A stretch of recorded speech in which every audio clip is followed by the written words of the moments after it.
A woman is killed with an extremely rare poison. She was gone. There was no more coming back to see Mama. Authorities believe the evidence led to a brilliant, reclusive neighbor. George isn't mad. He's a genius, but he's not mad. I don't believe in a million years that George Trepal is guilty of first-degree murder. It was beyond coincidence. The circumstantial evidence was damning.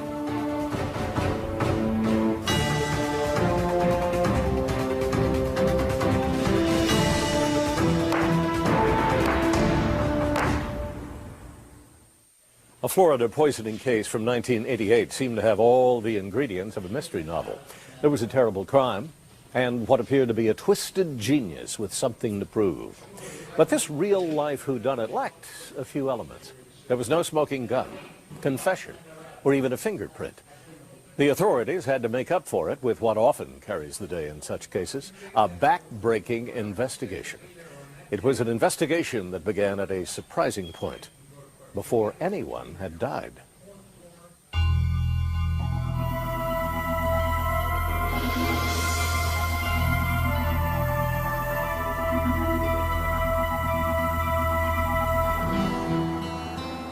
Alturas, a small community in central Florida. In June 1988, a mine worker named Peggy Carr received an anonymous letter in the mail. It was typewritten on a Post-it note. The 44-year-old Pye showed it to his stepson, Dwayne. Pa said it's just a gag, and he handed it to me, and it said, "You and all your so-called family have exactly 2 weeks to move out of the state of Florida, or you will all die." The note ended with, "This is no joke." Pye also showed the note to his friend and minister, Robert Grant. I said, I just couldn't imagine anyone in the community that, would want to hurt him. And I said, I think I just, forget about it. So he did. After all, Alturas was a safe farming community, dotted by cattle ranches and orange groves. It was real nice and quiet, and you always smelled oranges, and it's a place that you might want to raise your child, and start a family. You don't have to worry about locking your doors. Didn't seem like there was any threat at all out there. Besides, at the time, the Carr family had other worries. Pye and his 41-year-old wife, Peggy, had married just a few months earlier. Both had children from previous marriages. It was a quarrelsome household, with 4 kids in their teens and early 20s who did not get along. To be honest with you, we weren't very close. We weren't like the Brady Bunch at all. Everybody was always arguing. There was always turmoil around the house. Pye and his new wife were also feuding. Peggy suspected that her husband was having an affair. Peggy worked at a local restaurant as a waitress with her daughter Sissy. On Sunday, October 23, 1988, she woke up early for her morning shift. When Sissy arrived that afternoon, Peggy told her she wasn't feeling well. She had chest pains and her legs ached. Sissy sent her mother home to rest. Peggy's teenage son, Dwayne, found her lying on the couch. She was like out of it. She didn't know what was wrong with her. She had complaints about her chest. She had complaints about her feet hurting her really bad. And she couldn't walk at all. By evening, Peggy could barely speak and could not open her eyes. She was taken to the hospital. After several days of testing, they could not find out anything. And she said, "Bob, the doctors have said maybe it's psychosomatic, and that I'm just imagining this pain." But she says it's so real, and she described the pain as it had worked its way up her legs and into her back. Peggy showed signs of improving after a few days and was sent home. But the mysterious symptoms quickly returned. She was incoherent. You couldn't even talk to her. She had to write stuff down because she was hurting so bad. And all she could say was, "My feet are killing me." Peggy was rushed to Winter Haven Hospital. At the same time, Pye's 16-year-old son Travis and Peggy's 16-year-old son Dwayne started feeling burning sensations in their feet, just like Peggy. It's like when your feet go to sleep, and when they're about to wake up, it kind of hurts, you know, and you got to move around, you got to stomp your feet or whatever. It's that feeling, but it was like intensified 100 times over. I was just crying until they put me in the hospital and I got something for pain. Me and Travis were both just crying like two babies. Doctors speculated that the Carr family may have been poisoned with a heavy metal such as arsenic. Peggy, Travis, and Dwayne were all in excruciating pain. It wasn't until Peggy started losing her hair that one doctor came up with a more remote possibility. They may have been poisoned with a deadly chemical called thallium, an element once used in rat poison. It was so deadly it was banned for that use in the early 70s and restricted to a few industries. Thallium is odorless, colorless, and undetectable through standard screening tests. The doctor's hunch was right. Peggy, Travis, and Dwayne were all victims of thallium poisoning. And when they finally got the answer, then that didn't seem to help too much, because who would do this to us? Peggy had ingested twice as much poison as the boys. She gradually lost all ability to communicate. At that point, nothing could be done. Peggy slipped into a coma. Travis and Dwayne also started losing their hair. Travis was soon on a respirator. Detective Ernie Mincy of the Polk County Sheriff's Office was assigned to the case. The type of poison used to poison the family was very exotic. It's not a poison that is found on anybody's supermarket shelf or in their kitchen cabinet. Authorities searched the Carr property. They tested the well water and examined hundreds of items in the house. Under the kitchen counter, they found an 8-pack of Coca-Cola in glass bottles. 4 were empty. Tests revealed that the empty bottles contained traces of thallium. This discovery confirmed everyone's suspicions. It was no accident. At that point, it became not an environmental investigation, but a homicide investigation, because the doctors had told me that her chances of survival were none. The investigation would soon lead to a suspect, an eccentric next-door neighbor with an IQ in the genius range who was well-versed in chemistry. American Justice will return in a moment. In October 1988, a mystery unfolded in the small central Florida town of Alturas. 41-year-old waitress Peggy Carr, her son Dwayne, and stepson Travis had all been poisoned with a soft drink laced with the deadly chemical thallium. Polk County investigators needed to find an answer fast. There was still that realm of possibility that it was a product tampering case. Then I have more than this family at risk. I have basically thousands and thousands at risk. Product tampering is a federal crime, so the FBI joined the case.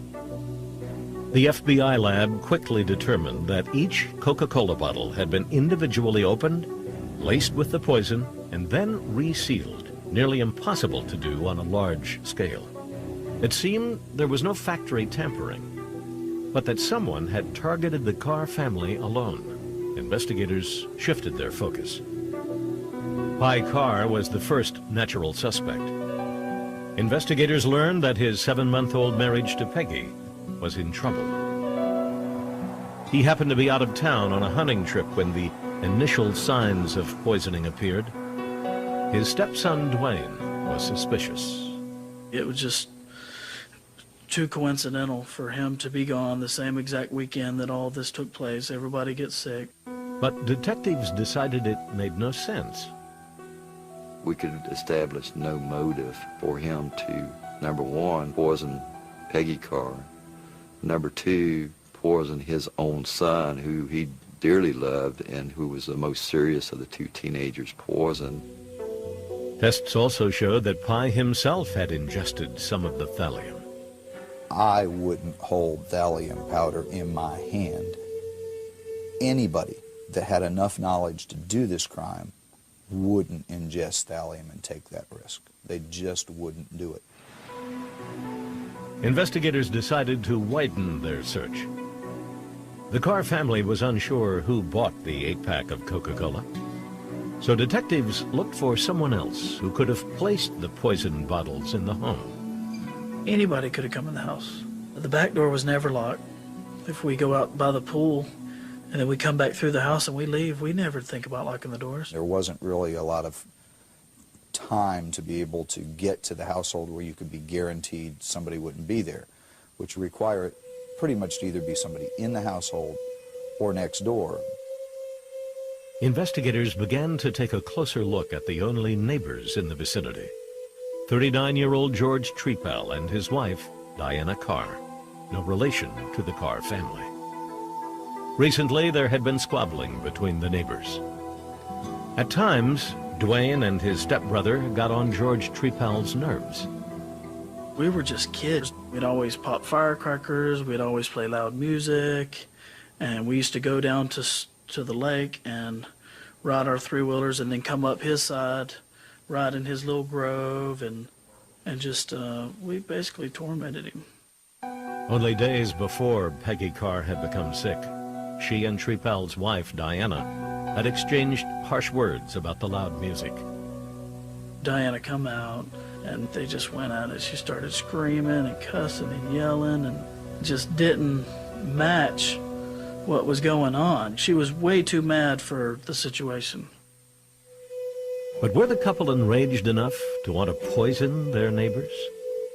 If so, they were a most unusual pair of killers.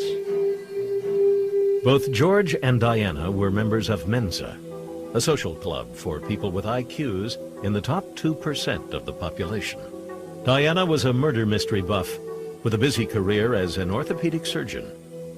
Friends described her as a workaholic who dominated her husband. Diana is a doctor.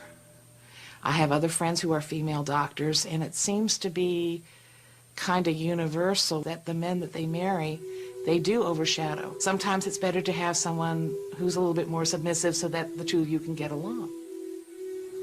Detective Ernie Mincy interviewed Diana at her office in Bartow, Florida. She explained that the Carrs were not their type of people, but described the confrontation with Peggy as an ordinary disagreement. Mincy and his partner, FBI agent Brad Brecky, caught up with her husband George at home. According to the detectives, Trepal acted strangely and spoke with a nervous stammer. He talked openly about his animosity toward his neighbors. Detectives thought this could be a motive for murder. He went into multiple stories of trivial things that to him seemed to be very important things about loud music and problems with the teenage kids and so forth next door. Trepal also had a curious response to one of the detective's routine questions. Why would someone want to poison your neighbors? The same question I'd asked to many other people. And the normal standard response was, I don't know. I have no idea. His response was, someone wanted them to leave. Trepal's comment seemed to be a clue. It was strangely similar to the threatening note the Carr family had received, a note that had not been made public. George Trepal, unlike his wife, did fit the typical portrait of a poisoner. Early on, FBI profilers provided a description of the killer as an intelligent, passive person who avoids direct confrontation. There was no doubt as to Trepal's high intelligence. He was a self-taught chemist and a self-described computer programmer, though he did not hold a job. An old friend reported that Trepal had a long history of using drugs, such as LSD and speed. He had also reportedly experimented on others, using homemade hallucinogens. At one point, he and another friend took a cross-country trip, and they took some cookies along that were laced with drugs, and they would pick up hitchhikers and offer them to the hitchhikers, who would eat them not knowing that they were taking drugs in their body when they ate the cookies. And they thought that was great fun. Trepal also had a criminal record. In 1975, he had been convicted for conspiracy to manufacture amphetamine for sale and distribution. He had been the chemist in a major methamphetamine laboratory in the Southeast. George had told people in prison when he got out, he was going to get back into the methamphetamine business. One element often used in the manufacture of methamphetamine is thallium. Trepal told investigators he had no knowledge of the poison. But the suspicions about Trepal were not confirmed by those who knew him best. His friends Bill and Holly Horton described George as a Buddhist with a deep respect for all living things. I myself saw him catch bugs and put them outside, ones that I would stomp. I mean, I know he was very, very caring about life and caring about his cats. And I just don't see George set out to try to murder someone. George is a very good friend, so somebody I could always count on. If I needed a hand with something, hey, George, boom. Even members of the Carr family saw Trepal as harmless. I thought he was just a nerd.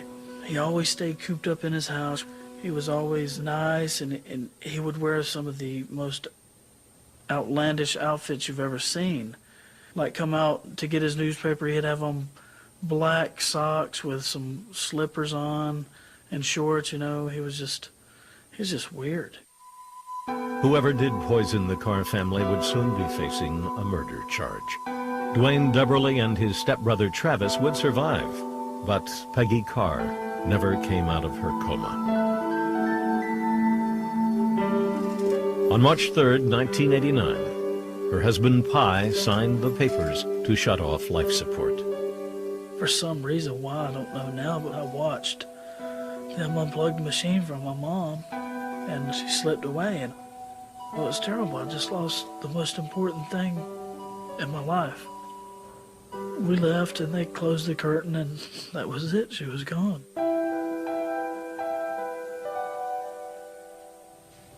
Peggy Carr's death raised the stakes for authorities. Had George Trepal's disputes with his neighbors motivated him to poison them? Or was he an eccentric genius who only looked guilty? Investigators had no evidence and one exceptionally smart suspect. So the Polk County Sheriff's Office decided to send a detective undercover to gain Trepal's trust and hopefully answer the question, who killed Peggy Carr?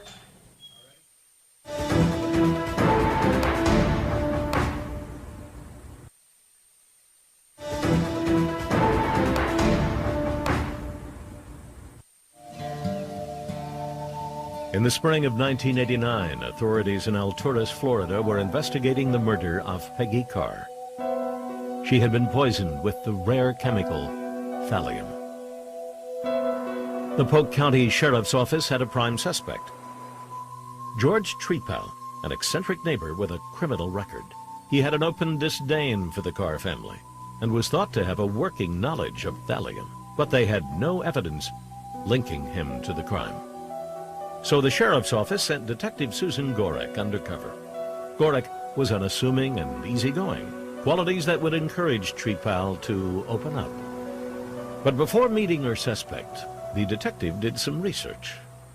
One of the things that we did in this case was actually going through garbage and pulling every kind of record that we could find on Mr. Trepal. We had someone write on the garbage truck and mark the bag that came from that house. Both George and his wife Diana belonged to Mensa, a high IQ club, and participated in the group's social events, which sometimes involved elaborate role-playing. My character name is George Trepal. My real name is Wango the Great. In April 1989, the couple organized a Mensa murder mystery weekend at a local hotel. Detective Gorek decided to attend under an assumed name and identity. She became Sherry Gwynn, a timid woman trying to separate from an abusive husband. FBI profilers thought Sherry was a person that the suspect could relate to. The detective arrived for the event and prepared to meet George Trepal. Working undercover is a lot like being an actress. You put on a face and you rehearse your lines and then you ad-lib a lot. That's the only way that you can deal with being friends with someone that you know is suspected of committing such a horrible crime. Participants in the murder weekend were assigned characters. They dressed in costumes and followed a script enacting various murder plots. George Trepal wrote a booklet used at the event called Voodoo for Fun and Profit. One section read, "Most items on the doorstep are just a neighbor's way of saying move or else." The wording reminded investigators of the anonymous threat sent to Peggy Carr that warned, "Move out or else you all die." Trepal's pamphlet explained that people who receive such threats should know that their food or drink could be poisoned. During the event, the undercover detective approached Trepal. She found him to be pleasant and engaging. He was very easy to talk to. He was a little bit like an encyclopedia. You could ask him anything and he could just talk for hours on any subject. He was very intelligent, a little egotistical. Detective Gorick heard Trepal say he was planning to sell his house. She seized the chance to develop a relationship and told Trepal that she was in the market for a new place. They arranged to meet the following week. They were soon friends, often talking on the phone. Gorick recorded the conversations. Hello? Hey, George. Yes. This is Sherry. Hi. At first, the undercover operation yielded no incriminating facts. Trepal never brought up the poisoning. Their conversations were run-of-the-mill, about his daily rituals, or his cat. Well, I have a new kitten who's quite good. You do? Dinah found her in the orange grove in front of the house. What have you named her? Tiger Lily. Little by little, through phone conversations and picnics in the park, Susan Gorick got to know George Trepal, his moods, how he thought of himself. During one meeting, Trepal confided that he felt like a divided person. And there's a bit of my brain which I call the watcher, because it just sort of sits in the background and really understands what's going on, and if anything of interest occurs, it alerts the rest of them. It took me a long time for him to confide in me enough for me to understand just how much he hated people that had less intelligence than him. And he absolutely demanded certain things and certain control. And I believe when the family moved in next door, he had no control over them. As time went on, the detective came to believe that Trepal had poisoned his neighbors, but she could find no proof. The undercover work was expected to take a few weeks, but it stretched on for 8 months without a breakthrough. Then George Trepal and his wife moved about 40 miles away to Sebring, Florida. In December 1989, they allowed the detective, whom they knew as Sherry, to rent their house in Alturas. I actually paid for the home and moved into it.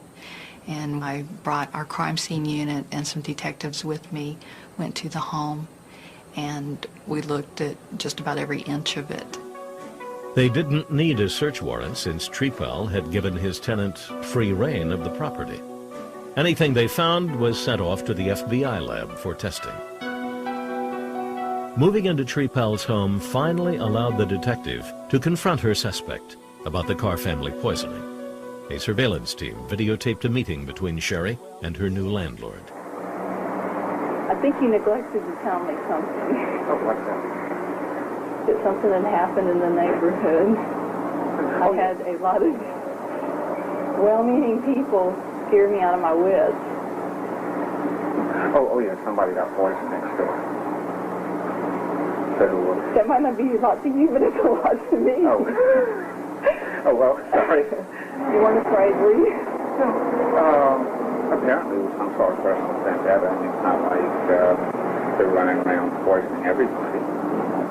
No one knew that. The crime had not been solved. And for him to say that was very, very interesting to me. At that point, there was really no doubt left in my mind that he was the one that had done it. The detective sensed something unusual in Trepal's behavior. His whole demeanor during this meeting was totally different from any conversation we had ever had. He was rather sharp and abrupt with me. Gorick told Trepal that investigators had come looking for him at his old house. To the detective, Trepal seemed unusually distracted. He kept asking what the investigators wanted. Only reason they could be interested in me, of course, would... And they didn't tell me what it was in reference to. Oh, of course. What I'm doing is just working through various possibilities. I'm working on me at the moment. Okay, I'm sorry. If they're interested in me, it would be because of the probably poisoning next door a few years ago, which, and just because I lived in the area, I might be a suspect. I hope I'm not a prime suspect. That could be next. When they were done talking, Gorick thought her suspect appeared shaken. The time is 11:30, and he's leaving. He's very worried. Soon after the meeting, the test results came back on the items taken from Trepal's home. The FBI discovered that a bottle found in his garage contained small traces of thallium. That was enough to arrest George Trepal. Investigators knocked on the door of his new home in Sebring, Florida. His wife answered the door. George Trepal was standing in the top of the stairways in a blue pair of bikini underwear, nothing else.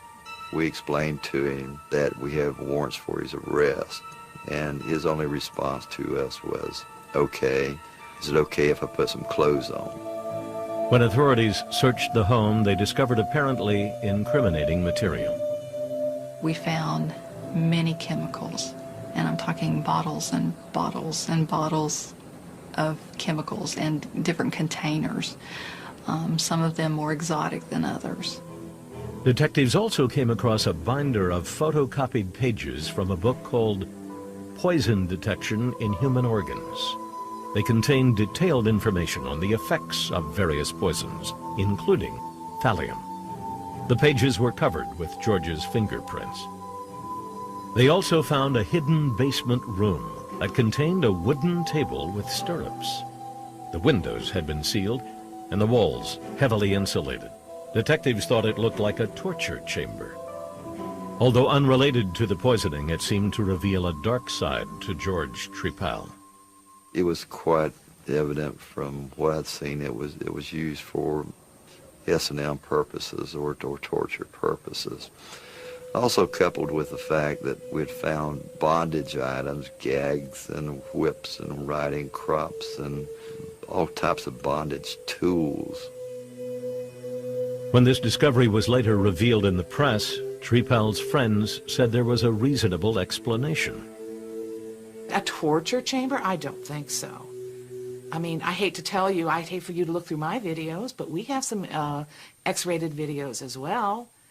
I'd hate for you to look through the drawer in my bedroom table. We have some devices, and I think that most married people do. Yet they consider these devices as being torture. On April 7th, 1990, George Trepal was charged with first-degree murder in the death of Peggy Carr and the attempted murder of the other Carr family members. He was ordered, held without bail. The prosecution announced it would seek the death penalty for George Trepal, but questions still remained over whether the circumstantial case would convince a jury. His trial is next.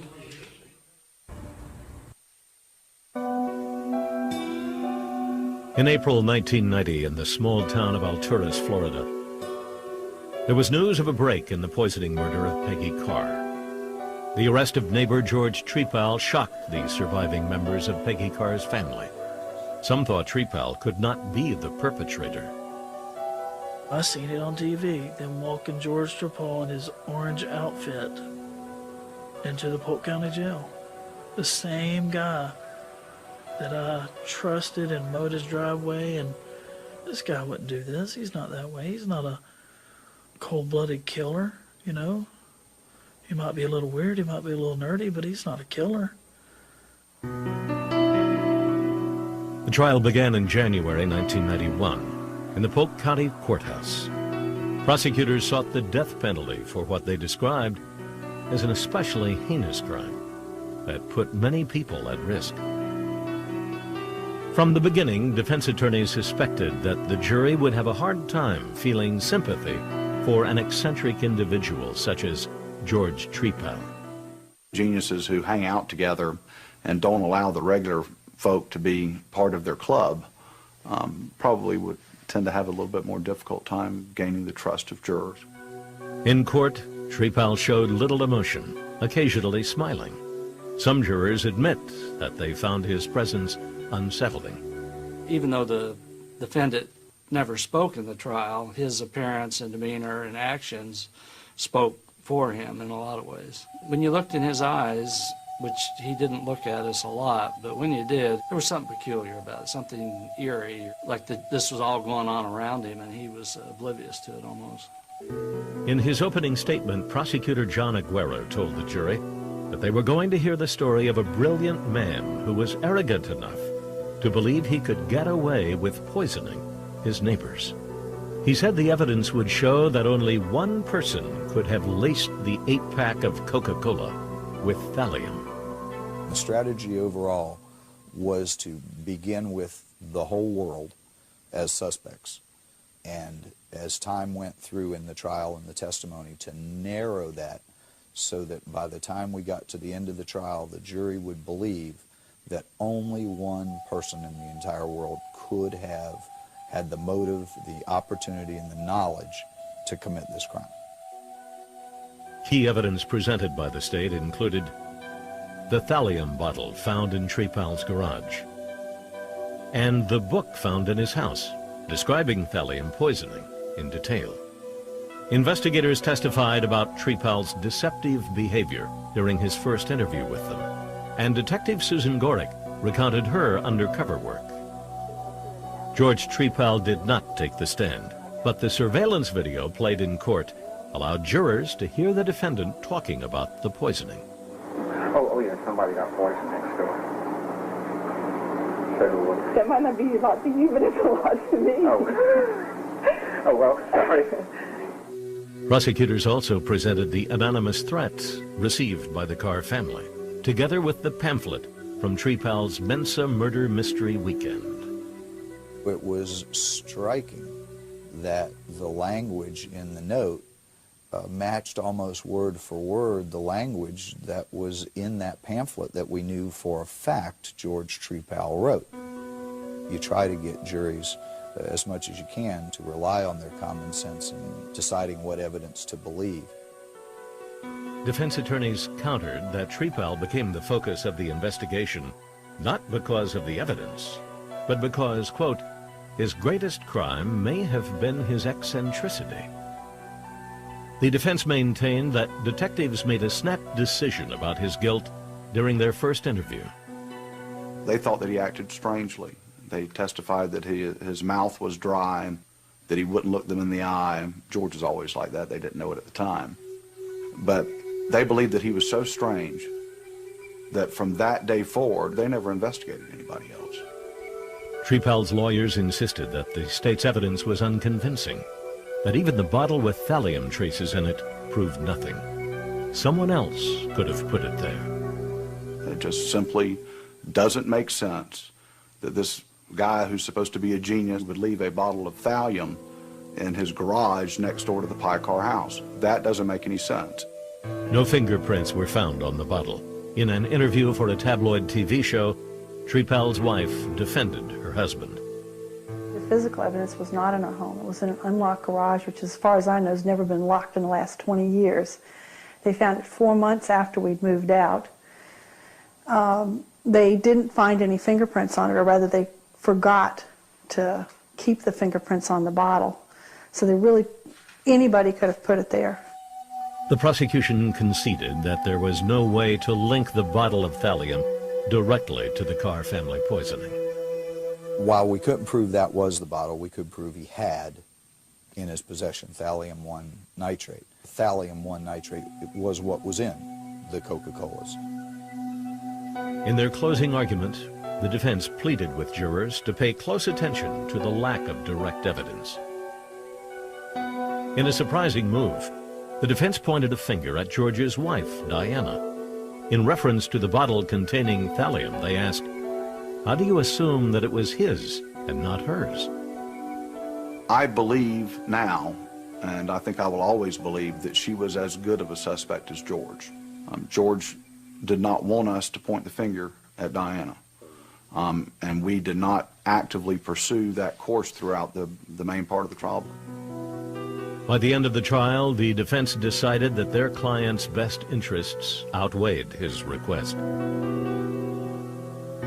In his closing argument, prosecutor John Aguero argued that a striking amount of coincidences pointed to George Trepal as the culprit. It was just little things, as I explained, in closing, that I called them coincidences. Little things that in and of themselves don't necessarily hold significance, but to think that all those could coexist in one set of circumstances, it begins to boggle the mind that you can have that many coincidences. On February 5th, 1991, the case went to the jury. 6 hours later, they returned with a verdict. Guilty on all counts, including the first-degree murder of Peggy Carr. Outside the court, Peggy Carr's family reflected on her death. It's been a long, hard struggle. Peggy was in hell. You'd have to have seen her to know what she went through. And I'm glad it's over with. Of course, it wasn't over yet. Jurors still had to recommend a sentence: life in prison or death.